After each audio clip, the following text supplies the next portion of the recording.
ভালো লাগছে। আমি অনেক খুশি যে এই রেলিটা করে। 5ই আগস্টের পরে আমরা নতুন একটা বাংলাদেশ পেয়েছি, সেখানে আমাদের খুব ভালো লাগছে। অনেক ভালো লাগছে, কারণ এরকমভাবে কখনো দেখা হয়নি আসামিদের সাথে একসাথে ভাগাভাগি করে নেওয়া উৎসব। কারাগারের ভিতরেও কারাবন্দীদের নিয়েছিল বিশেষ আয়োজন, বিশেষ খাবারের পাশাপাশি ছিল সাংস্কৃতিক পরিবেশনা।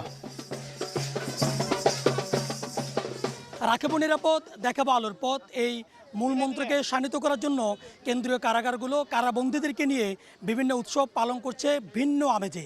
এবারের নববর্ষ তার ব্যতিক্রম নয়। এবারের নববর্ষকে ঘিরে ঢাকায় কেন্দ্রীয় কারাগারে কারাবন্দীদেরকে নিয়ে এবং স্টাফদেরকে নিয়ে আয়োজন করা হয়েছে ভিন্ন রকম আনন্দের। কারাবন্দী ও কারারক্ষীদের মাঝে মেলবন্ধন তৈরিতে উৎসবের দিনে এমন আনুষ্ঠানিকতা চালু রাখার কথা জানিয়েছে কারা কর্তৃপক্ষ।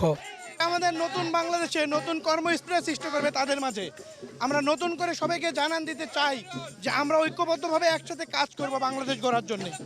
কেরানীগঞ্জে ঢাকা কেন্দ্রীয় কারাগারের পাশাপাশি দেশের আরও কিছু কারাগারে উদযাপিত হয় পহেলা বৈশাখ।